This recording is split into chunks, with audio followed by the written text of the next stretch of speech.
ಎಲ್ಲ ಧ್ಯಾನ ಬಂಧುಗಳಿಗೆ, ಆತ್ಮ ಬಂಧುಗಳಿಗೆ ಅನಂತ ಕೋಟಿ ಕೋಟಿ ಪ್ರಣಾಮಗಳು.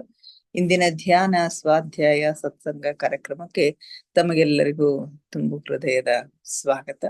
ಎಲ್ಲರಿಗೂ ಉಗಾದಿ ಹಬ್ಬದ ಶುಭಾಶಯಗಳನ್ನ ಸಲ್ಲಿಸುತ್ತಾ, ಮೊಟ್ಟ ಮೊದಲಿಗೆ ನಮ್ಮೆಲ್ಲರ ಧ್ಯಾನ ಗುರುಗಳಾದ ಪರಮ ಪೂಜ್ಯರಾದ ಬ್ರಹ್ಮರ್ಷಿ ಪಿತಾಮಹ ಡಾಕ್ಟರ್ ಸುಭಾಷ್ ಪತ್ರಿಜಿಯವರ ಚರಣ ಕಮಲಗಳಿಗೆ ವಂದಿಸುತ್ತಾ, ಗುರುಮಾತಾ ಸ್ವರ್ಣಮಾಲಾ ಅಮ್ಮನವರ ಪಾದಕಮಲಗಳಿಗೆ ನಮಿಸುತ್ತಾ, ನಮ್ಮೆಲ್ಲರ ಚೈತನ್ಯ ಶಕ್ತಿಯಾಗಿರ್ತಕ್ಕಂಥ ಮಹೋತಾರ್ ಬಾಬಾ ಅವರನ್ನ ನನ್ನ ಹೃನ್ಮಂದಿರದಲ್ಲಿ ಸ್ಮರಿಸುತ್ತಾ, ನನ್ನ ಗುರುಗಳಾದ ತಟ್ವಾಲಿ ಬಾಬಾ, ಬರ್ಫಾನಿ ಬಾಬಾ, ಮಹದಾನಂದ ಬಾಬಾಜಿಯವರನ್ನ ನನ್ನ ಹೃದಯ ಮಂದಿರದಲ್ಲಿ ಸ್ಮರಿಸುತ್ತಾ, ನಮ್ಮ ಮಾರ್ಗದರ್ಶಕ ಗುರುಗಳಾದ ಡಾಕ್ಟರ್ ಜೀವಂದರ್ ಕೇತಪ್ಪ ಸರ್ ಅವರಿಗೆ ವಂದಿಸುತ್ತಾ, ಅಯ್ಯಪ್ಪ ಪಿಂಡಿ ಸರ್ ಅವರಿಗೆ ವಂದಿಸುತ್ತಾ, ಎಲ್ಲ ಆಸ್ಟ್ರಲ್ ಮಾಸ್ಟರ್ಸ್ ಗಳಿಗೆ, ಪಿರಮಿಡ್ ಮಾಸ್ಟರ್ಸ್ ಗಳಿಗೆ ವಂದಿಸುತ್ತಾ, ಸೀತಾ ಮಾತೆ, ಯಶೋಧರಾ ಮಾತೆ, ವಸುಂಧರಾ ಮಾತೆಯರಿಗೆ ವಂದಿಸುತ್ತಾ, ಅವರೆಲ್ಲರ ಚೈತನ್ಯ ಶಕ್ತಿಯೊಂದಿಗೆ ನಮ್ಮ ಚೈತನ್ಯ ಶಕ್ತಿಯನ್ನ ಅನುಸಂಧಾನಗೊಳಿಸುತ್ತಾ ನಾವಿಂದಿನ ಸ್ವಾಧ್ಯಾಯವನ್ನ ಆರಂಭಿಸೋಣ ಮಾಸ್ಟರ್ಸ್. ಸ್ವಾಧ್ಯಾಯ ಆತ್ಮಾಯಣದ ಸ್ವಾಧ್ಯಾಯ ಪಯಣದಲ್ಲಿ ನಾವು ಇದ್ದೇವೆ. ಪೀಟರ್ ರೆಶ್ಲೋ ಅವರು ಒಂದು ವಾರದ ತಮ್ಮ ಸೂಕ್ಷ್ಮ ಶರೀರಯಾನದ ಎಲ್ಲ ಟಿಪ್ಪಣಿಗಳನ್ನ ಗುರುಗಳಿಗೆ ತೋರಿಸಿದಾಗ ಅವುಗಳನ್ನೆಲ್ಲ ಓದಿ ತುಂಬಾ ಸಂತೋಷವನ್ನ ವ್ಯಕ್ತಪಡಿಸಿ, ನಿನ್ನನ್ನ ಆಯ್ಕೆ ಮಾಡಿಕೊಂಡಿರೋದು ನನಗೆ ಬಹಳಷ್ಟು ಸಂತೋಷ ಅನ್ನಿಸ್ತಾ ಇದೆ. ನೀನು ತುಂಬಾ ಸಮರ್ಥವಾಗಿ ಎಲ್ಲ ಕೆಲಸಗಳನ್ನ ಮಾಡಿದೀಯಾ. ನೀನು ಈ ಎಲ್ಲ ಜ್ಞಾನವನ್ನ ಪಡೀಲಿಕ್ಕೆ ಸಾಕಷ್ಟು ಅರ್ಹತೆಯನ್ನ ಪಡ್ಕೊಂಡಿದ್ದೀಯಾ. ನಿನಗೆ ಎಲ್ಲ ರೀತಿಯ ತರಬೇತಿಯನ್ನ ನಾನು ಕೊಡ್ತೇನೆ ಅಂತಕ್ಕಂಥ ಒಂದು ಸಂಗತಿಯನ್ನ ಹೇಳ್ತಾ, ಮುಂದೆ ನಿನ್ನನ್ನ ಮಾನಸ ಲೋಕಕ್ಕೆ ಕರೆದುಕೊಂಡು ಹೋಗ್ತೀನಿ ಅಂತಕ್ಕಂಥ ಮಾತನ್ನ ಹೇಳ್ತಾರೆ. ಇವತ್ತು ಗುರುಗಳು ಪೀಟರ್ ರೆಶ್ಲೋ ಅವರನ್ನ ಮಾನಸ ಲೋಕಕ್ಕೆ ಕರೆದುಕೊಂಡು ಹೋಗ್ಲಿಕ್ಕೆ ಸಿದ್ಧರಾಗಿ ಬರ್ತಾರೆ. ಈಗ ನಾನು ನಿನ್ನೊಂದಿಗೆ ಮಾನಸ ಲೋಕದ ಕುರಿತು ಚರ್ಚೆ ಮಾಡ್ತೇನೆ. ಸ್ವಲ್ಪ ಕಾಲ ನಂತರ ನಮ್ಮೆಲ್ಲರಿಗೂ ಸೂಕ್ಷ್ಮ ಶರೀರವನ್ನ ತ್ಯಜಿಸೋದು ಅಗತ್ಯ ಆಗ್ತದ. ಭೂಮಿಯ ಮೇಲೆ ಭೌತಿಕ ಶರೀರವನ್ನ ತ್ಯಜಿಸಿ ಸೂಕ್ಷ್ಮ ಶರೀರದಲ್ವನ್ನ ತೆಗೆದುಕೊಂಡು ನಾವು ಸೂಕ್ಷ್ಮ ಲೋಕದಲ್ಲಿ ಪ್ರಯಾಣವನ್ನ ಮಾಡ್ತೀವಿ. ಆ ಸೂಕ್ಷ್ಮ ಲೋಕದ 7 ವಲಯಗಳನ್ನ ಪ್ರವೇಶ ಮಾಡಿದ ನಂತರ ಆ ಸೂಕ್ಷ್ಮ ಶರೀರವನ್ನು ಕೂಡ ನಾವು ತ್ಯಜಿಸ್ಬೇಕಾಗತ್ತೆ. ಅಲ್ಲಿ ಆ 7 ಲೋಕಗಳಲ್ಲಿ ನಾವು ಕಲಿಯಬೇಕಾಗಿರ್ತಕ್ಕಂತಹ ಪಾಠಗಳನ್ನ ಕಲಿತಾಗ ನಮ್ಮ ಕರ್ಮಾನುಸಾರ ನಮ್ಮ ಅವಧಿಯಲ್ಲಿ ಮುಗಿದಾಗ ನಾವು ಮುಂದಿನ ಲೋಕಕ್ಕೆ ಪ್ರಯಾಣವನ್ನ ಬೆಳೆಸ್ಬೇಕಾಗತ್ತೆ. ಇದನ್ನ 2ನೆಯ ಮೃತ್ಯು ಅಂತ ಹೇಳಿ ಕರೀತಾರೆ. ಸೂಕ್ಷ್ಮ ಲೋಕವನ್ನ ತ್ಯಜಿಸೋದು, ಸೂಕ್ಷ್ಮ ಶರೀರವನ್ನ ತ್ಯಜಿಸೋದು 2ನೆಯ ಮೃತ್ಯು ಅಂತ ಹೇಳಿ ಕರೀತಾರೆ. ಹೀಗೆ ಕೆಲವು ದಿವಸಗಳ ನಂತರ ನಾವು ಸೂಕ್ಷ್ಮ ಶರೀರವನ್ನ ತ್ಯಜಿಸ್ತಕ್ಕಂಥ ಅಗತ್ಯ ಆಗ್ತದೆ ಅಂತಕ್ಕಂಥದ್ದನ್ನ ನಾನು ನಿನಗೆ ಈಗಾಗ್ಲೇ ಹೇಳಿದ್ದೇನೆ. ಆಮೇಲೆ ನಾವು ಮಾನಸ ಲೋಕಕ್ಕೆ ಹೋಗ್ತೀವಿ. ಆ ಸೂಕ್ಷ್ಮ ಲೋಕವನ್ನ ತ್ಯಜಿಸಿ ಆದ ನಂತರ ನಾವು ಮಾನಸ ಲೋಕಕ್ಕೆ ಹೋಗ್ತೀವಿ. ಆಗ ಎಂಥ ಶರೀರ ಐತೆ? ಮಾನಸ ಶರೀರ. ಅದು ಸೂಕ್ಷ್ಮ ಶರೀರಕ್ಕಿಂತ ಇನ್ನೂ ತೆಳುವಾಗಿರ್ತಕ್ಕಂಥದ್ದು, ಇನ್ನೂ ಸೂಕ್ಷ್ಮವಾಗಿರ್ತಕ್ಕಂಥ ಒಂದು ಶರೀರ ಇರ್ತದ. ಆಮೇಲೆ ಎಷ್ಟು ದಿವಸ ನಾವು ಈ ಸೂಕ್ಷ್ಮ ಲೋಕದಲ್ಲಿ ಇರ್ತೀವಿ, ಎಷ್ಟು ದಿವಸದ ನಂತರ ನಾವು ಈ ಮಾನಸ ಲೋಕಕ್ಕೆ ಹೋಗ್ತೀವಿ ಅಂತಕ್ಕಂಥದ್ದು ನಮ್ಮ ಒಂದು ಪ್ರಗತಿಯನ್ನ ಅವಲಂಬಿಸಿದೆ, ಆತ್ಮದ ಒಂದು ಪ್ರಗತಿಯನ್ನ ಅವಲಂಬಿಸಿದೆ ಅಂತಕ್ಕಂಥ ಮಾತನ್ನ ಹೇಳ್ತಾರೆ. ಈಗ 50 ಜನ್ಮವನ್ನ ಜೀವಿಸಿದವನು ಬೇರೆ ಬೇರೆ ಶರೀರಗಳಲ್ಲಿ 500 ಜನ್ಮ ಜೀವಿಸಿದವನಿಗಿಂತ ಮಾನಸ ಲೋಕದಲ್ಲಿ ಕಡಿಮೆ ಹಾಗೂ ಸೂಕ್ಷ್ಮ ಲೋಕದಲ್ಲಿ ಹೆಚ್ಚು ಸಮಯವನ್ನ ವ್ಯಯಿಸ್ಬೇಕಾಗ್ತದ. ಅಂದ್ರೆ 50 ಜನ್ಮವನ್ನ ಜನ್ಮಿಸಿರ್ತಕ್ಕಂಥ ವ್ಯಕ್ತಿಗಿಂತಲೂ 500 ಜನ್ಮಗಳನ್ನ ಜೀವಿಸಿರ್ತಕ್ಕಂಥ ವ್ಯಕ್ತಿಗೆ ಮಾನಸ ಲೋಕದಲ್ಲಿ ಕಡಿಮೆ ಮತ್ತು ಸೂಕ್ಷ್ಮ ಲೋಕದಲ್ಲಿ ಹೆಚ್ಚು ಸಮಯವನ್ನ ವ್ಯಯಿಸ್ಬೇಕಾಗ್ತದ ಅಂತಕ್ಕಂಥ ಮಾತನ್ನ ಹೇಳ್ತಾರೆ. ಅಂದ್ರೆ ಆತ್ಮದ ಪ್ರಗತಿ ಆದ ಹಾಗೆ ಅವರು ಮಾನಸ ಲೋಕದಲ್ಲಿ ಹೆಚ್ಚು ಹೆಚ್ಚು ಸಮಯವನ್ನ ಕಳೀತಾರೆ ಅಂತಕ್ಕಂಥ ಮಾತನ್ನ ಇಲ್ಲಿ ಹೇಳ್ತಾರೆ. ಹಾಗೂ ಅವನಿಗೆ ಭೌತಿಕ ಕಾರ್ಯ ನಿರ್ವಹಿಸುವಂತಹ ಅವಕಾಶಗಳು ಸಿಗುವಂತ ವಾತಾವರಣ ದೊರೀತದ. ಇಲ್ಲಿ 50 ಜನ್ಮ ಜನಿಸಿದವನಿಗಿಂತನೂ 500 ಜನ್ಮಗಳಷ್ಟು ವಿವಿಧ ಶರೀರಗಳಲ್ಲಿ 500 ಜನ್ಮಗಳನ್ನ ಜೀವಿಸಿದವನಿಗೆ ಮಾನಸ ಲೋಕದಲ್ಲಿ ಹೆಚ್ಚು ಸಮಯವನ್ನ ವ್ಯಯಿಸ್ಬೇಕಾಗ್ತದ ಮತ್ತು ಸೂಕ್ಷ್ಮ ಲೋಕದಲ್ಲಿ ಕಡಿಮೆ ಸಮಯವನ್ನ ವ್ಯಯಿಸ್ಬೇಕಾಗತ್ತೆ. ಮತ್ತು ಇನ್ನು 50 ಜನ್ಮವನ್ನು ಜನಿಸಿದವನು ಸೂಕ್ಷ್ಮ ಲೋಕದಲ್ಲಿನೇ ಬಹಳಷ್ಟು ಕಾಲವನ್ನ ಕಳಿಬೇಕಾಗ್ತದ. ಅವನು ಈ ಮೇಲಿನ ಲೋಕದಲ್ಲಿ ಮಾನಸ ಲೋಕದಲ್ಲಿ ಹೆಚ್ಚು ಸಮಯವನ್ನ ಕಳೆಯೋದಿಲ್ಲ ಅಂತಕ್ಕಂಥ ಒಂದು ಸಂಗತಿಯನ್ನ ಹೇಳ್ತಾರೆ. ಆಮೇಲೆ ಆತ್ಮದ ವಿಕಾಸದ ಪ್ರಕಾರ ಅವನಿಗೆ ಅಲ್ಲಿ ಕಾರ್ಯನಿರ್ವಹಿಸ್ಲಿಕ್ಕೆ, ಕೆಲಸ ಮಾಡ್ಲಿಕ್ಕೆ ಅವಕಾಶಗಳು ಕೂಡ ಸಿಗ್ತಾವೆ ಅಂತಕ್ಕಂಥ ಮಾತನ್ನ ಹೇಳ್ತಾರೆ.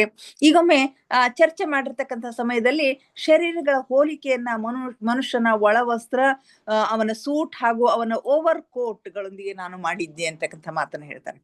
ಅಂದ್ರೆ ಮನೋಮಯ ಕೋಶ ಪ್ರಾಣಮಯ ಕೋಶ ಮತ್ತು ಅನ್ನಮಯ ಕೋಶಗಳು ಅಂತಕ್ಕಂಥ ಒಂದು ಕೋಶಗಳನ್ನ ಹೊತ್ಕೊಂಡು ಅವನು ಬಂದಿರ್ತಾನೆ. ಮೊದಲ ಭೌತಿಕ ದೇಹ ತ್ಯಜಿಸಿದಾಗ ಅವನ ಅನ್ನಮಯ ಕೋಶ ಅವನಿಂದ ಕಳಚಲ್ಪಡುತ್ತೆ.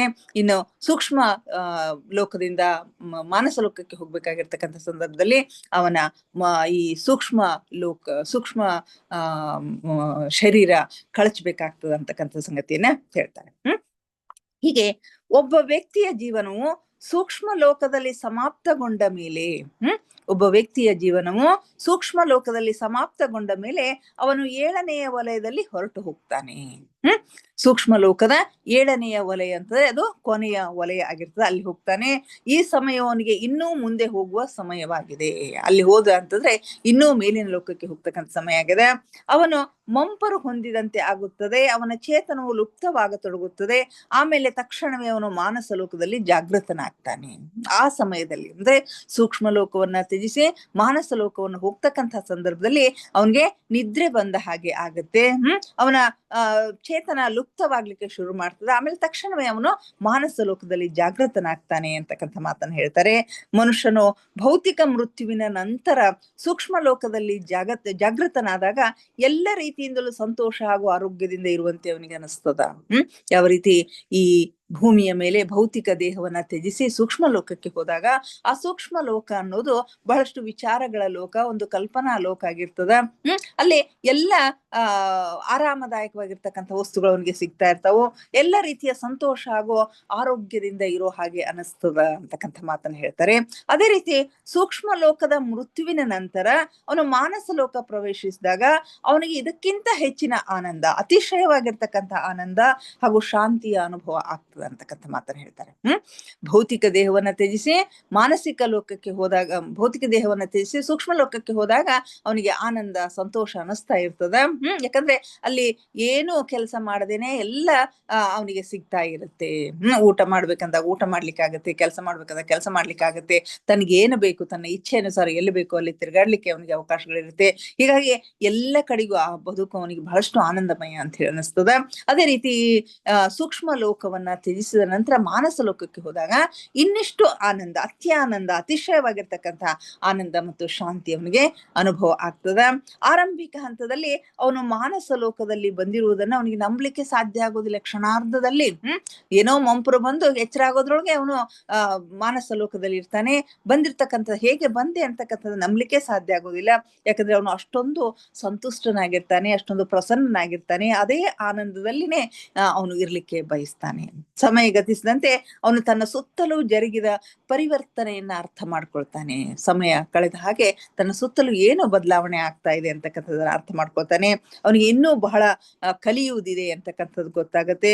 ಕಲಿಸುವವರು ಕೂಡ ಅವನ ದಾರಿಯನ್ನ ಕಾಯುತ್ತಾ ಸನ್ನದ್ಧರಾಗಿ ನಿಂತಿರ್ತಾರಂತೆ.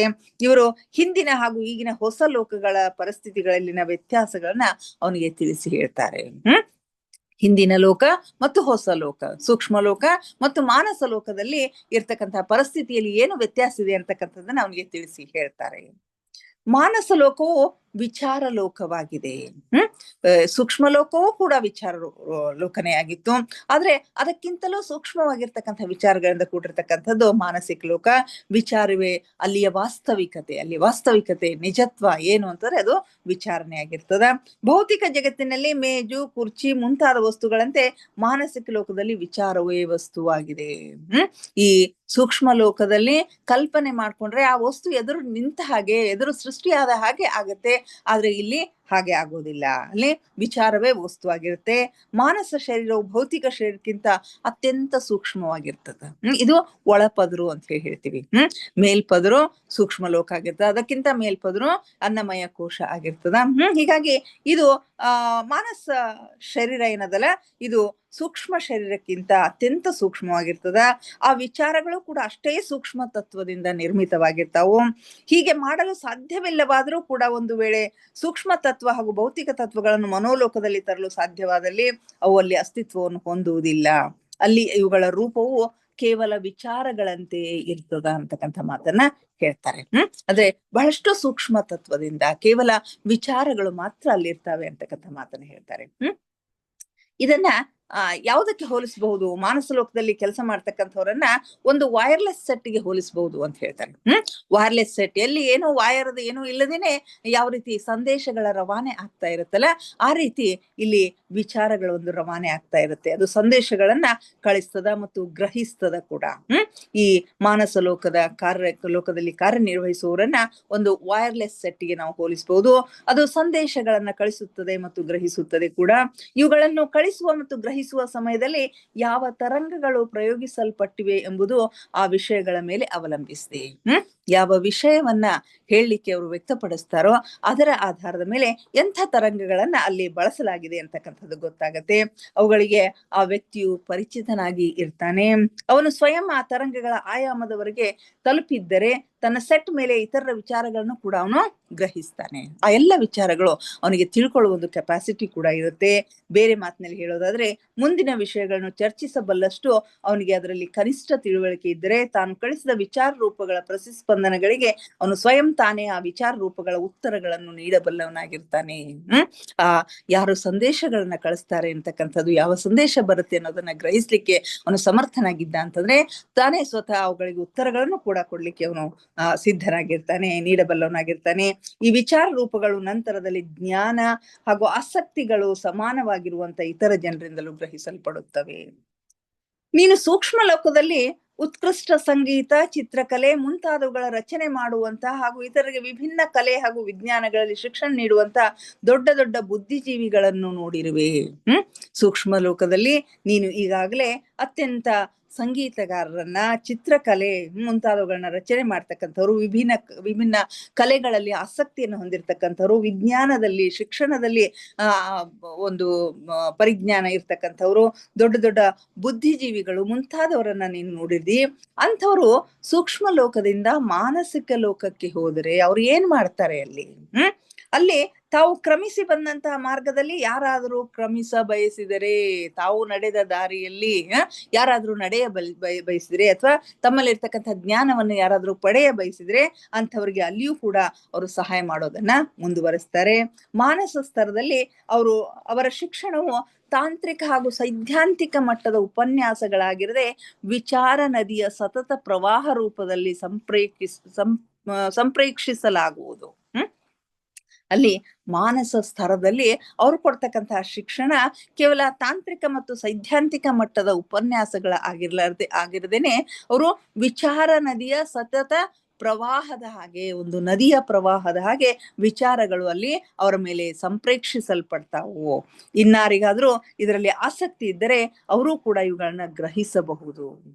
ಇಲ್ಲಿ ಸಾಕಷ್ಟು ವಿಚಾರ ರೂಪದಲ್ಲಿ ಒಂದು ನದಿಯ ಉಪಾಯದಲ್ಲಿ ರಭಸವಾಗಿ ವಿಚಾರಗಳಲ್ಲಿ ಸಾಗ್ತಾ ಇರ್ತವೆ. ಆ ವಿಚಾರಗಳಿಂದ ನಿನ್ನ ಬುದ್ಧಿಯು ಎಷ್ಟು ತಿಳಿದುಕೊಳ್ಳಲು ಸಮರ್ಥವಾಗಿದೆಯೋ ಅವುಗಳೆಷ್ಟನ್ನು ಮಾತ್ರ ಗ್ರಹಿಸ್ಲಿಕ್ಕೆ ಸಾಧ್ಯ.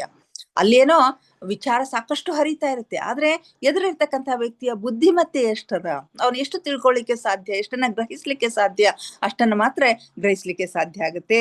ನೀನು ತಿಳಿದುಕೊಳ್ಳಲಾರದಂತಹ ವಿಚಾರಗಳು, ಆ ವಿಚಾರಗಳ ಅಂಶಗಳು ನಿನ್ನ ಮಸ್ತಿಷ್ಕದಲ್ಲಿ ಸಂಚಿತಗೊಳ್ಳುವುದಿಲ್ಲ. ನಿನಗೆ ತಿಳ್ಕೊಲಿಕ್ಕೆ ಕೆಪಾಸಿಟಿ ಇರ್ಲಿಲ್ಲ ಅಂತಂದ್ರೆ ನಿನ್ನ ತಲೆಯಲ್ಲಿ ಅವು ಕೂಡೋದಿಲ್ಲ ಅಂತಕ್ಕಂಥ ಮಾತನ್ನ ಹೇಳ್ತಾರೆ. ಅಷ್ಟೇ ಅಲ್ಲ, ಅವುಗಳನ್ನ ನೀನು ಗ್ರಹಿಸುವುದು ಕೂಡ ಸಾಧ್ಯ ಆಗೋದಿಲ್ಲ, ಅವುಗಳನ್ನ ಕೇಳೋದು ಕೂಡ ನಿನಗೆ ಸಾಧ್ಯ ಆಗೋದಿಲ್ಲ. ಏಕೆಂದ್ರೆ ಗ್ರಹಣ ಮಾಡಿಕೊಳ್ಳುವಂತಹ ನಿನ್ನ ಸೆಟ್ ನಿನ್ನ ತಿಳುವಳಿಕೆಗೆ ಅನುಸಾರವಾಗಿನೇ ಸೀಮಿತವಾಗಿರ್ತದ.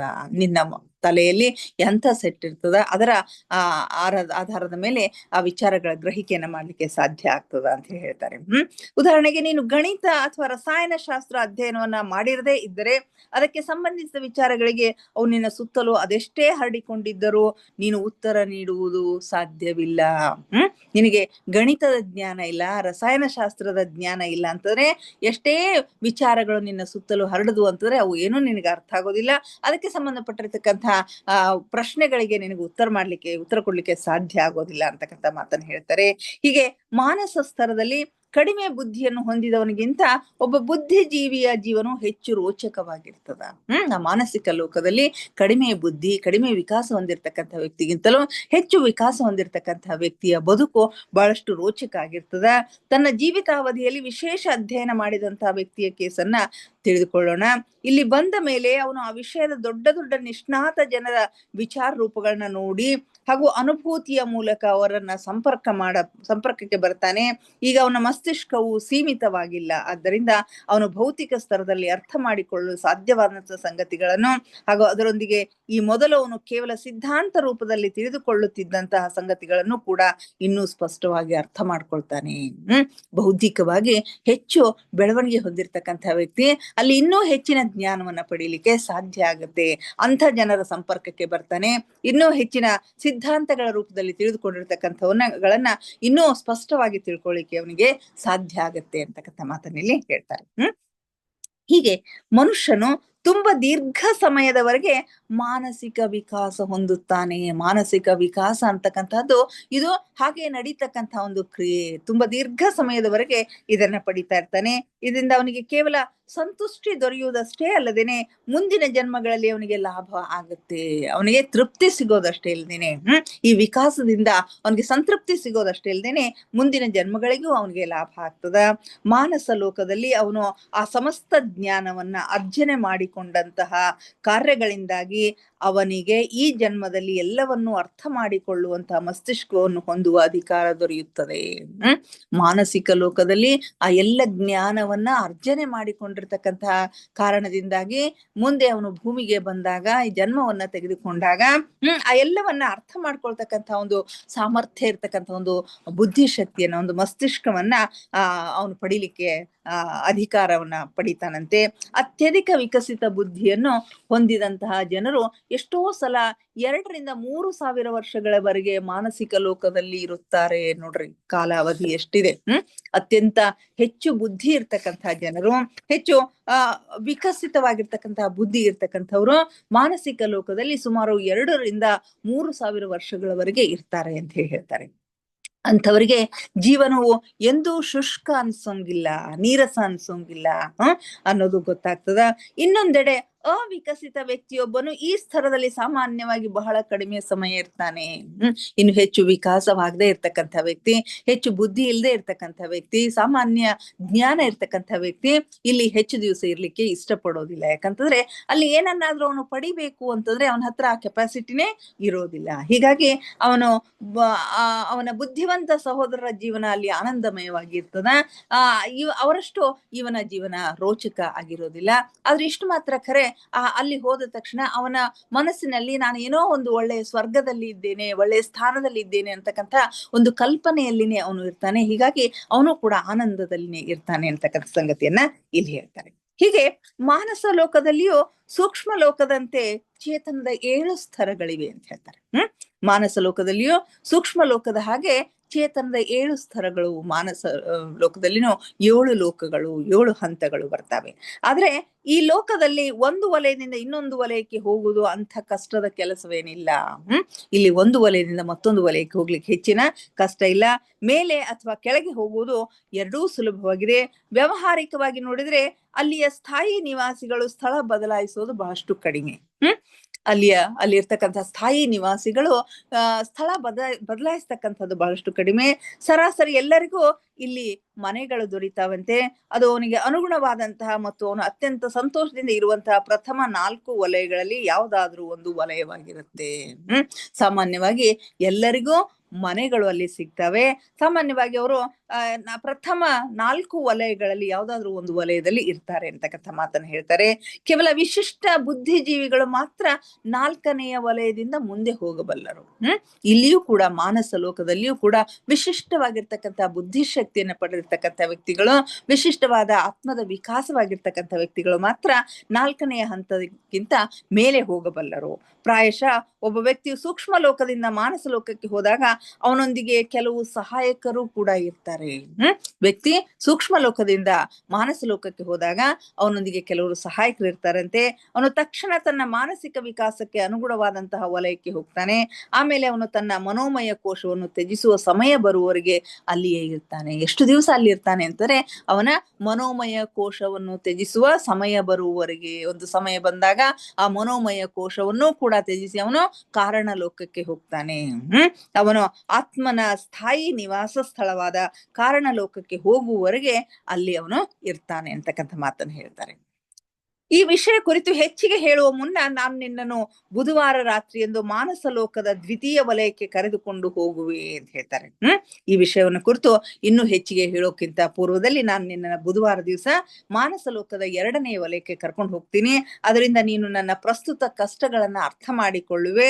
ನೀನು ಆ ಯಾತ್ರೆಯ ವಿವರಗಳ ಕುರಿತು ಹೇಳಲು ಬಯಸಿದ್ರೆ ಅಲ್ಲಿ ಕಂಡದ್ದನ್ನು ವರ್ಣಿಸಲು ನಿನಗೆ ಯೋಗ್ಯ ಶಬ್ದಗಳೇ ಸಿಗೋದಿಲ್ಲ. ಯಾಕಂದ್ರೆ ಅಲ್ಲಿ ಅನುಭವ ಮಾಡಬೇಕು. ಎಲ್ಲವೂ ಮಾನಸಿಕವಾಗಿರೋದ್ರಿಂದ ಅಲ್ಲಿ ಏನದನೋ ಅದೆಲ್ಲವನ್ನು ನಾವು ಅನುಭವಿಸಬಹುದು. ಶಬ್ದಗಳಲ್ಲಿ ಹಿಡಿದಿಡ್ಲಿಕ್ಕೆ ಸಾಧ್ಯ ಇಲ್ಲ, ಅವುಗಳನ್ನ ಹೇಳಲಿಕ್ಕೆ ಸಾಧ್ಯ ಇಲ್ಲ. ನಾನು ಅದೇ ರೀತಿಯ ಒಂದು ಕಷ್ಟವನ್ನ ಅನುಭವಿಸ್ತಾ ಇದ್ದೀನಿ ಅಂತಕ್ಕಂಥದ್ದು ನಿನಗೆ ಗೊತ್ತಾಗ್ತದ. ಅದನ್ನ ನೀನು ಬರಿಬೇಕು, ಅದ ಟಿಪ್ಪಣಿ ಮಾಡ್ಬೇಕು ಅಂದ್ರೂ ಕೂಡ ನಿನಗೆ ಯೋಗ್ಯ ಶಬ್ದಗಳು ಸಿಗೋದಿಲ್ಲ ಅಂತಕ್ಕಂಥ ಮಾತನ್ನ ಹೇಳ್ತಾರೆ. ಆ ನಂತರ ಶುಕ್ರವಾರ ಮುಂಜಾನೆ ನಿನ್ನ ಬಳಿಗೆ ಬರ್ತೀನಿ. ಅಂದ್ರೆ ಸೂಕ್ಷ್ಮ ಲೋಕದ ಪ್ರಯೋಗಗಳನ್ನ ಮುಂದುವರಿಸಲಿಕ್ಕೆ ನಿನಗೆ 3 ದಿನಗಳ 3 ರಾತ್ರಿಗಳ ಅವಧಿ ಇದೆ. ಇಂದು ನಿನ್ನ ಬುದ್ಧಿಗೆ ವಿಶ್ರಾಮ ನೀಡು, ಯಾವುದೇ ಹೊಸ ಕೆಲಸವನ್ನ ಇವತ್ತು ಆರಂಭ ಮಾಡಬೇಡ ಅಂತ ಹೇಳಿ ಅವ್ರಿಗೆ ಹೇಳ್ತಾರೆ. ಬುಧವಾರ ರಾತ್ರಿ ನನಗಾಗಿ ಪ್ರತೀಕ್ಷೆ ಮಾಡು, ದಾರಿ ಕಾಯಿ ಅಂತಕ್ಕಂಥ ಮಾತನ್ನ ಹೇಳ್ತಾ ಆಚಾರ್ಯರು ಹೊರಗಡೆ ಹೆಜ್ಜೆಯನ್ನಿಡ್ತಾರೆ. ಆಚಾರ್ಯರ ಮಾತುಗಳನ್ನ ಕೇಳುತ್ತಾ ದಿಗ್ಭ್ರಮೆಗೊಂಡು ಅಲ್ಲಿ ಪೀಟರ್ ರೆಶ್ಲೋ ಅವರು ಕೂಡ್ತಾರೆ. ನಂತರದ 3 ದಿವಸಗಳಲ್ಲಿ ಅವರು ಮತ್ತೆ ಸೂಕ್ಷ್ಮ ಶರೀರಯಾನವನ್ನ ಮಾಡ್ತಾರೆ. ಮೊದಲನೇ ರಾತ್ರಿಯಿಂದ ಅವರು ನಿರಮ್ಮಳವಾಗಿ ಮಲಗಿ ರಾತ್ರಿ ಏನು ಜರುಗಿತು ಅಂತಕ್ಕಂಥದ್ರ ಯಾವುದೇ ಸ್ಮೃತಿ ಇಲ್ಲದೇನೆ ಬೆಳಿಗ್ಗೆ ತಾಜಾ ಆಗಿ ಹೇಳ್ತಾರೆ. 2ನೇ ರಾತ್ರಿ ಡೆಫ್ನಿಯೊಂದಿಗೆ ಸುಲಭವಾಗಿ ಡೆಫ್ನಿ ಇರ್ತಕ್ಕಂಥ 3ನೇ ಲೋಕದವರೆಗೆ ಸುಲಭವಾಗಿ ಹೋಗ್ತಾರೆ. ಅವಳು ಕಣಿವೆಯಿಂದ ತನ್ನ ಮನೆಯವರಿಗೆ ಯಾವುದೇ ಕಷ್ಟವಿಲ್ಲದೆ ತಲುಪಿದ್ದಳು. ಇದರಿಂದ ಅವಳಲ್ಲಿ ಸಾಕಷ್ಟು ಇಚ್ಛಾಶಕ್ತಿ ಬಂದಿದೆ, ಹಾಗೂ ಅವಳು ಒಂದು ವಲಯದಿಂದ ಇನ್ನೊಂದು ವಲಯಕ್ಕೆ ಆರಾಮವಾಗಿ ಹೋಗಿ ಬರಬಲ್ಲಳು ಅಂತಕ್ಕಂಥ ಮಾತು ನನಗೆ ಗೊತ್ತಾಯ್ತು ಅಂತ ಹೇಳ್ತಾರೆ. ನಾನು ಹೋದ ಮೇಲೆ ಅಲ್ಲೊಂದು ನಂಬಲ ಸಾಧ್ಯವಾದಂತಹ ಸುಂದರ ನೃತ್ಯ ಪ್ರದರ್ಶನ ಆಯ್ತು.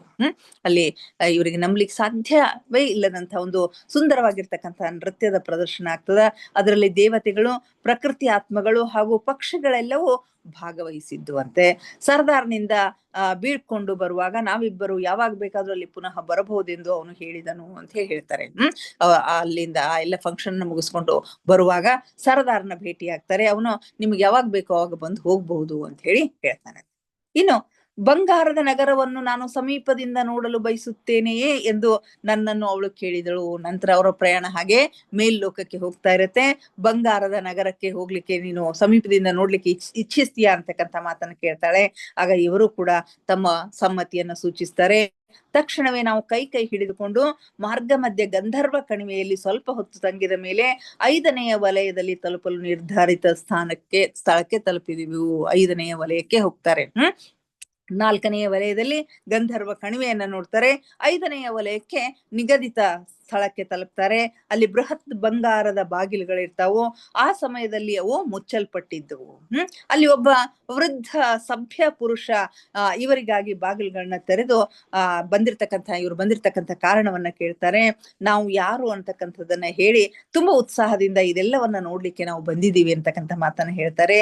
ಅದಕ್ಕಾಗಿ ಅವನು ಯಾವುದೇ ಆಕ್ಷೇಪಣೆಯನ್ನ ಮಾಡದೇನೆ ಇವರಿಗೆ ಎಲ್ಲವನ್ನ ಸುತ್ತಾಡಿ ತೋರಿಸೋ ಸಲುವಾಗಿ ಒಬ್ಬ ಮಾರ್ಗದರ್ಶಕನನ್ನು ಕೂಡ ಜೊತೆಗೆ ಕಳಿಸಿಕೊಡ್ತಾರೆ. ಅದೇ ರೀತಿ ಅಲ್ಲಿಯ ರಸ್ತೆಗಳು ಶುದ್ಧ ಬಂಗಾರದಿಂದ ನಿರ್ಮಿಸಲ್ಪಟ್ಟಿದ್ದವು. ಅವುಗಳ 2 ಬದಿಯಲ್ಲಿ ಅಮೂಲ್ಯ ಮಣಿಗಳಿಂದ ತುಂಬಿದ ವೃಕ್ಷಗಳು ನಿಂತಿದ್ದವು. ಮುತ್ತು, ರತ್ನ, ಹವಳ, ಮಾಣಿಕ್ಯ, ವಜ್ರ, ವೈಢೂರ್ಯಗಳ ವಿಚಾರ ರೂಪಗಳು ಅತ್ಯಂತ ಸುಂದರವಾಗಿದ್ದವು. ದೂರದಿಂದ ನೋಡಿದಾಗ ಕ್ರಿಸ್ಮಸ್ ಗಿಡಗಳ ಸಾಲುಗಳಂತೆ ಅವು ಕಾಣ್ತಾ ಇದ್ವು. ಆ ಒಂದು ದೃಶ್ಯವನ್ನ ನೋಡ್ರಿ. 2 ಬದಿಗಳಲ್ಲಿ ರಸ್ತೆಗಳು ಕೂಡ ಬಂಗಾರದಿಂದ ನಿರ್ಮಿಸಲ್ಪಟ್ಟಿದ್ವಂತ. 2 ಬದಿಗಳಲ್ಲಿ ಅಮೂಲ್ಯ ಮಣಿಗಳಿಂದ ತುಂಬಿರ್ತಕ್ಕಂಥ ವೃಕ್ಷಗಳು, ಗಿಡಗಳು ನಿಂತಿರ್ತಾವಂತೆ. ಮುತ್ತು, ರತ್ನ, ಹವಳ, ಮಾಣಿಕ್ಯ, ವಜ್ರ, ವೈಢೂರ್ಯಗಳು ವಿಚಾರ ರೂಪಗಳು ಅತ್ಯಂತ ಸುಂದರವಾಗಿ ಇದ್ವು ಅಂತ ಹೇಳ್ತಾರೆ. ದೂರದಿಂದ ನೋಡಿದಾಗ ಅವು ಕ್ರಿಸ್ಮಸ್ ಗಿಡದ ಹಾಗೆ ಕಾಣ್ತಾ ಇದ್ವು ಅಂತಕ್ಕಂಥ ಸಂಗತಿಯನ್ನ ಹೇಳ್ತಾರೆ. ಹೀಗೆ ಆ ಲೋಕ ಅದು ಸ್ವರ್ಗದ ಒಂದು ಲೋಕ ಅಂತಕ್ಕಂಥದ್ದು ಗೊತ್ತಾಗತ್ತೆ. ಅಲ್ಲಿ ಸಾಧಾರಣ ನಿವಾಸಿಗಳಿಗೆ ಅದನ್ನ ನೋಡ್ಲಿಕ್ಕೆ ಸಾಧ್ಯ ಆಗೋದಿಲ್ಲ. ಆದ್ರೆ ಎಲ್ಲೆಡೆ ಮೋಡಗಳು ಆವರಿಸಿದಂತೆ ಅವನ ಧ್ವನಿ ಅಂತಂದ್ರೆ ಆ ಗೋಲ್ಡನ್ ನಗರದಲ್ಲಿ ಸರ್ವೋನ್ನತ ಸ್ಥಿತಿಯಲ್ಲಿದ್ದಾಗ ಭಗವಂತನು ಬರ್ತಾ ಇರ್ತಾನೆ ಅಂತಕ್ಕಂಥ ಸಂಗತಿಯನ್ನು ಹೇಳ್ತಾರೆ. ಭಗವಂತನು ಸರ್ವೋನ್ನತ ಸ್ಥಿತಿಯಲ್ಲಿ ಇರ್ತಾನೆ, ಅವನು ಆಗಾಗ ಗೋಲ್ಡನ್ ಸಿಟಿಯಲ್ಲಿ ಬರ್ತಾ ಇರ್ತಾನೆ ಅಂತಕ್ಕಂಥ ಮಾತನ್ನ ಅಲ್ಲಿ ಮಾರ್ಗದರ್ಶಕ ಹೇಳ್ತಾನೆ. ಸಾಧಾರಣ ನಿವಾಸಿಗಳಿಗೆ ಅವನನ್ನ ನೋಡ್ಲಿಕ್ಕೆ ಸಾಧ್ಯ ಆಗೋದಿಲ್ಲ, ಆದ್ರೆ ಎಲ್ಲೆಡೆ ಮೋಡಗಳು ಆವರಿಸಿದಂತೆ ಅವನ ಧ್ವನಿ ಸುತ್ತಲೂ ಆವರಿಸಿರ್ತಾ ಇರುತ್ತೆ. ಅದರ ಅನುಭವ ಅಲ್ಲಿರ್ತಕ್ಕಂಥವ್ರಿಗೆ ಆಗತ್ತೆ ಅಂತಕ್ಕಂಥ ಮಾತನ್ನ ಹೇಳ್ತಾನೆ. ಏಸು ಪ್ರಭು ಹಾಗೂ ಅವನ 12 ಜನ ಶಿಷ್ಯರು ಈಗಲೂ ಅವನ ಉಪದೇಶಗಳನ್ನು ಸಾರುತ್ತಾ ರಸ್ತೆಗಳಲ್ಲಿ ಅಡ್ಡಾಡುತ್ತಿರುವುದು ಕಂಡು ಬರುತ್ತದೆ ಅಂತ ಹೇಳ್ತಾರೆ. ಈ ರೀತಿಯಾಗಿ ಅವರು ಜನರಲ್ಲಿ ಪ್ರಚಾರ ಮಾಡ್ತಾ ಇರ್ತಾರೆ ಅಂತಕ್ಕಂಥ ಸಂಗತಿಗಳನ್ನ ಹೇಳ್ತಾರೆ. ಸೊ ಈ ಎಲ್ಲ ದೃಶ್ಯಗಳನ್ನ ನೋಡಿಕೊಂಡು ಡೆಫ್ನಿಯ ಮನೆಗೆ ಮರಳ್ತಾರೆ. ನಮ್ಮ ಅನುಭವಗಳ ಕುರಿತು ಚರ್ಚಿಸಿದೆವು. ಆಮೇಲೆ ನಾನು ಅವಳ ಇನ್ನಿತರ ಕೆಲವು ಮಿತ್ರರನ್ನು ಭೇಟಿಯಾದೆ ಅಂತಕ್ಕಂಥ 3 ರಾತ್ರಿಗಳ ಅವಧಿ ಏನಿರ್ತದಲ್ಲ, ಆ 3 ರಾತ್ರಿಗಳ ಒಂದು ಸೂಕ್ಷ್ಮ ಶರೀರಯಾನದ ಒಂದು ಎಕ್ಸ್ಪೀರಿಯನ್ಸ್ ಅನ್ನ ಇಲ್ಲಿ ಅವರು ಹಂಚಿಕೊಂಡಿದ್ದಾರೆ. ಇಲ್ಲಿಗೆ ಇವತ್ತಿನ ಸ್ವಾಧ್ಯಾಯವನ್ನ ಮುಗಿಸೋಣ ಮಾಸ್ಟರ್ಸ್. ದಯವಿಟ್ಟು ಎಲ್ಲರೂ ಧ್ಯಾನಕ್ಕೆ ಸಿದ್ಧರಾಗಿ ಯಾವುದಾದ್ರೂ ಸ್ಥಿರ ಸುಖಾಸನದಲ್ಲಿ ಕುಳಿತುಕೊಳ್ಳಿ. ಚೇರ್ ಮೇಲೆ ಕುಳಿತಿದ್ರೆ ಕಾಲುಗಳನ್ನ ಕ್ರಾಸ್ ಮಾಡ್ಕೊಡ್ರಿ. ಕೈ ಬೆರಳುಗಳನ್ನ ಒಂದ್ರೊಳಗೊಂದು ಸೇರಿಸ್ಕೊಡ್ರಿ. ಕಣ್ಣುಗಳನ್ನ ನಿಧಾನವಾಗಿ ಮುಚ್ಚಿ ಮುಖದ ಮೇಲೆ ಮಂದಹಾಸವಿರಲಿ. ದೇಹದ ಯಾವ ಭಾಗದಲ್ಲಿಯೂ ಬಿಗಿತ ಬೇಡ. Relax relax relax please. ಮೊಟ್ಟ ಮೊದಲಿಗೆ ನಮ್ಮೆಲ್ಲರ ಧ್ಯಾನ ಗುರುಗಳಾದ ಪರಮ ಪೂಜ್ಯರಾದ ಬ್ರಹ್ಮರ್ಷಿ ಪಿತಾಮಹ ಡಾಕ್ಟರ್ ಸುಭಾಷ್ ಪತ್ರಿಜಿಯವರ ಚರಣ ಕಮಲಗಳಿಗೆ ವಂದಿಸುತ್ತ, ಗುರುಮಾತಾ ಸ್ವರ್ಣಮಾಲಾ ಅಮ್ಮನವರ ಪಾದ ಕಮಲಗಳಿಗೆ ನಮಿಸುತ್ತ, ನಮ್ಮೆಲ್ಲರ ಚೈತನ್ಯ ಶಕ್ತಿಯಾಗಿರ್ತಕ್ಕಂಥ ಮಹೋತ್ತಾರ್ ಬಾಬಾ ಅವರನ್ನ ನನ್ನ ಹೃನ್ಮಂದಿರದಲ್ಲಿ ಸ್ಮರಿಸುತ್ತ, ನನ್ನ ಗುರುಗಳಾದ ತಟ್ವಾಲಿ ಬಾಬಾ, ಬರ್ಫಾನಿ ಬಾಬಾ, ಮಹದಾನಂದ ಬಾಬಾಜಿಯವರನ್ನ ನನ್ನ ಹೃದಯ ಮಂದಿರದಲ್ಲಿ ಸ್ಮರಿಸುತ್ತ, ನಮ್ಮ ಮಾರ್ಗದರ್ಶಕ ಗುರುಗಳಾದ ಡಾಕ್ಟರ್ ಜೀವಂದರ ಕೀತಪ್ಪ ಸರ್ ಅವರಿಗೆ ವಂದಿಸುತ್ತ, ಅಯ್ಯಪ್ಪ ಪಿಂಡಿ ಸರ್ ಅವರಿಗೆ ವಂದಿಸುತ್ತ, ಎಲ್ಲ ಆಸ್ಟ್ರಲ್ ಮಾಸ್ಟರ್ಸ್ಗಳಿಗೆ, ಪಿರಮಿಡ್ ಮಾಸ್ಟರ್ಸ್ಗಳಿಗೆ ವಂದಿಸುತ್ತ, ಸೀತಾ ಮಾತೆ, ಯಶೋಧರಾ ಮಾತೆ, ವಸುಂಧರಾ ಮಾತೆಯರಿಗೆ ವಂದಿಸುತ್ತ, ಅವರೆಲ್ಲರ ಚೈತನ್ಯ ಶಕ್ತಿಯೊಂದಿಗೆ ನಮ್ಮ ಚೈತನ್ಯ ಶಕ್ತಿಯನ್ನು ಅನುಸಂಧಾನಗೊಳಿಸುತ್ತ ನಾವಿಂದಿನ ಧ್ಯಾನವನ್ನ ಆರಂಭಿಸೋಣ ಮಾಸ್ಟರ್ಸ್. ನಮ್ಮ ಈ ಧ್ಯಾನಕ್ಕೆ ಅವರೆಲ್ಲರನ್ನು ಆತ್ಮಪೂರ್ವಕವಾಗಿ ಆಹ್ವಾನಿಸೋಣ. ಅವರೆಲ್ಲರೂ ಜ್ಯೋತಿ ಸ್ವರೂಪದಲ್ಲಿ ಬಂದು ನಮ್ಮ ಜೊತೆಗೆ ಕುಳಿತು ಧ್ಯಾನಿಸುತ್ತಿದ್ದಾರೆ ಎಂದು ಭಾವಿಸಿಕೊಳ್ಳುತ್ತಾ ನಾವಿಂದಿನ ಧ್ಯಾನವನ್ನ ಆರಂಭಿಸೋಣ ಮಾಸ್ಟರ್ಸ್. ಕೇವಲ ಸಹಜ ಶ್ವಾಸದ ಮೇಲೆ ಗಮನ. ಒಳ ಹೋಗುವ ಉಸಿರು, ಹೊರ ಬರುವ ಉಸಿರನ್ನು ಏಕಧಾರೆಯಾಗಿ ನಿರಂತರವಾಗಿ ಗಮನಿಸಿ ಮಾಸ್ಟರ್ಸ್.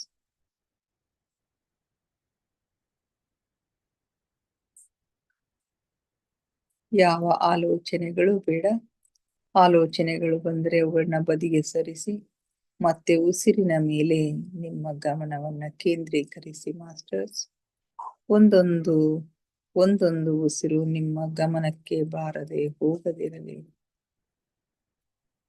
ಯಾವಾಗ ನಿಮ್ಮ ಗಮನ ಸಂಪೂರ್ಣವಾಗಿ ಉಸಿರಾಟದ ಮೇಲೆ ಕೇಂದ್ರೀಕೃತವಾಗುತ್ತದೆಯೋ ಆಗ ನಿಮ್ಮ ಆಲೋಚನೆಗಳು ಶೂನ್ಯವಾಗುತ್ತವೆ, ಮನಸ್ಸು ಶಾಂತವಾಗುತ್ತದೆ, ಧ್ಯಾನ ಸಿದ್ಧಿಸುತ್ತದೆ. ನಮ್ಮ ಉಚ್ಛ್ವಾಸ ನಿಶ್ವಾಸದ ಮಧ್ಯದ ಬಿಂದು, ಅದುವೇ ಧ್ಯಾನ ಬಿಂದು, ಅದುವೇ ಶೂನ್ಯ ಬಿಂದು, ಅದುವೇ ನಮ್ಮ ಆಂತರಿಕ ಜಗತ್ತಿನ ಬೀಗದ ಕೈ. ಅಲ್ಲಿ ಒಂದು ಕ್ಷಣ ನಿಲ್ಲುವ ಅಭ್ಯಾಸ ಮಾಡಿ ಮಾಸ್ಟರ್ಸ್. ನಿಮಗಾಗಿ ನಿಮ್ಮ ಆಂತರಿಕ ಜಗತ್ತು ತೆರೆದುಕೊಳ್ಳುತ್ತದೆ. ಅಲ್ಲಿಯ ಅದ್ಭುತಗಳನ್ನ, ವಿಸ್ಮಯಗಳನ್ನ ಅನುಭವಿಸಿ ಮಾಸ್ಟರ್ಸ್.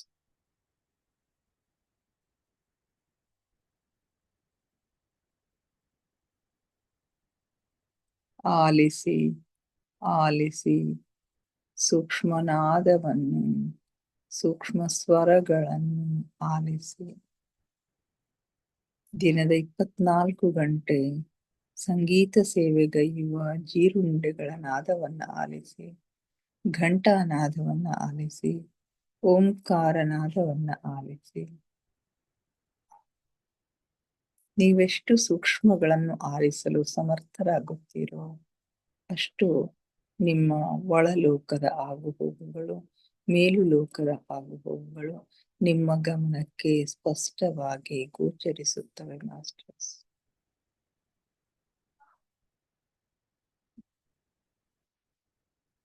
ನಾನು ದೇಹವಲ್ಲ, ನಾನು ಆತ್ಮಸ್ವರೂಪಿ. ನನ್ನ ಉಸಿರೇ ನನ್ನ ಗುರು. ಉಸಿರೆಂಬ ಗುರುವಿನ ಸಹಾಯದಿಂದ ನನ್ನ ಗಮ್ಯದೆಡೆಗೆ, ಅಂತಿಮ ಗುರಿಯೆಡೆಗೆ ನನ್ನ ಪಯಣ ನಿರಂತರವಾಗಿ ಸಾಗಿದೆ ಮಾಸ್ಟರ್ಸ್.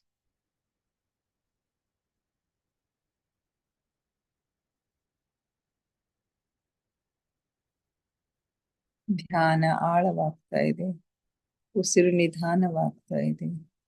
ಉಸಿರು ನಿಧಾನವಾಗುತ್ತಾ ನಿಧಾನವಾಗುತ್ತಾ ಚಿಕ್ಕದಾಗುತ್ತಾ ನಮ್ಮ ಭ್ರೂ ಮಧ್ಯದಲ್ಲಿ ಸ್ಥಿರಗೊಳ್ತಾ ಇದೆ. ಅಲ್ಲಿ ನಮ್ಮ ಆಜ್ಞಾಚಕ್ರ ಜಾಗೃತ ಆಗ್ತಾ ಇದೆ. ಹಲವು ಬಣ್ಣಗಳು, ಹಲವು ವಿಷನ್ಗಳು ನಮಗಾಗಿ ತೆರೆದುಕೊಳ್ಳುತ್ತಿವೆ ಮಾಸ್ಟರ್ಸ್. ಅನುಭವಿಸಿ. ಅಲ್ಲೇನು ಕಾಣುತ್ತದೆಯೋ ಅದನ್ನು ಗಮನವಿಟ್ಟು ವೀಕ್ಷಿಸಿ.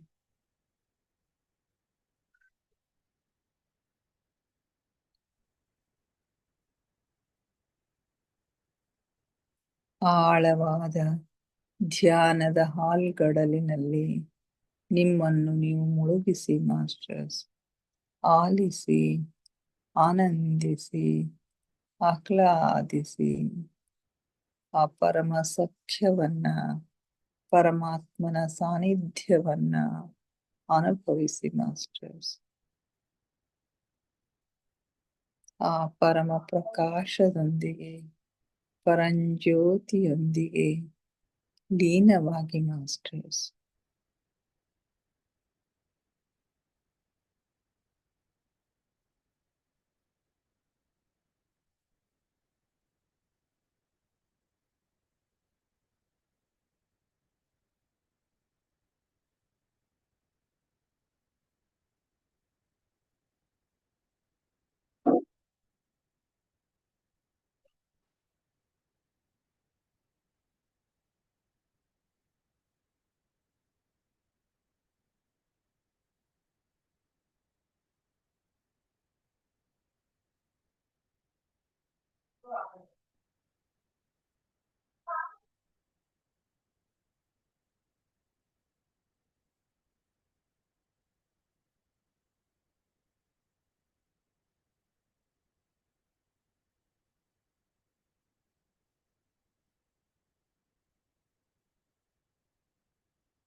ಕೊನೆಯ 5 ನಿಮಿಷಗಳು ಮಾಸ್ಟರ್ಸ್.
ಕೊನೆಯ 2 ನಿಮಿಷ masters.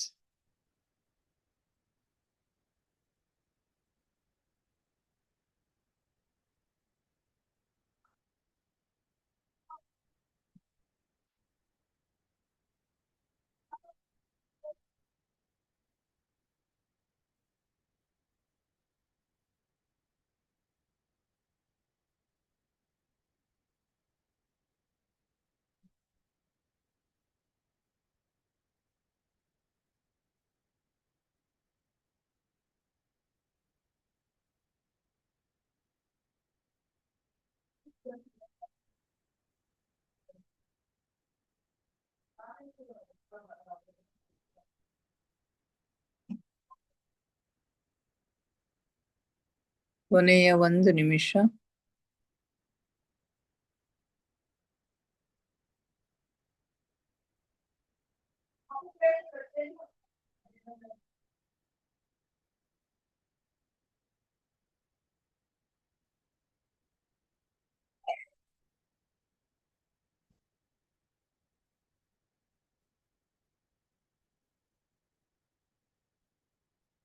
Thirty seconds.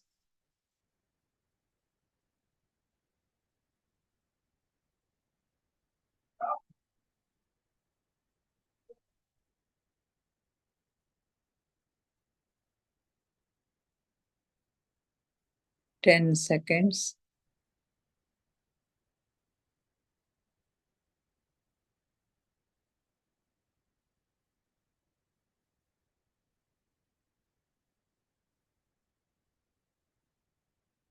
Five, four, three, two, one, zero. ನಿಧಾನವಾಗಿ ನಿಮ್ಮ ಕೈ ಬೆರಳುಗಳನ್ನ ಬಿಡಿಸ್ಕೊಂಡು ಕಣ್ಣಿನ ಮೇಲೆ ಇಟ್ಕೊಳ್ಳಿ ಮಾಸ್ಟರ್ಸ್. for 5 seconds. 5, 4, 3, 2, 1, 0. ನಿಧಾನವಾಗಿ ನಿಮ್ಮ ಕಣ್ಣಿನ ಮೇಲಿನ ಕೈಗಳನ್ನ ತೆಗೀರಿ. ಕಣ್ಣುಗಳನ್ನ ನಿಧಾನವಾಗಿ ಓಪನ್ ಮಾಡಿ masters. Thank you, thank you, thank you everybody. ನಮ್ಮ ಧ್ಯಾನಕ್ಕೆ ಶಕ್ತಿಯನ್ನ ನೀಡಿ ನಮ್ಮೊಂದಿಗೆ ಕುಳಿತು ಧ್ಯಾನಿಸಿದ ಎಲ್ಲ ಮಾಸ್ಟರ್ಸ್ಗಳಿಗೆ ಅನಂತ ಕೋಟಿ ಕೋಟಿ ಧನ್ಯವಾದಗಳನ್ನ ಅರ್ಪಿಸುತ್ತಾ ನನ್ನೊಂದಿಗೆ ಧ್ಯಾನಿಸಿದ ತಮಗೆಲ್ಲರಿಗೂ ಮತ್ತೊಮ್ಮೆ ಧನ್ಯವಾದಗಳನ್ನ ಅರ್ಪಿಸುತ್ತಾ thank you, thank you, thank you everybody.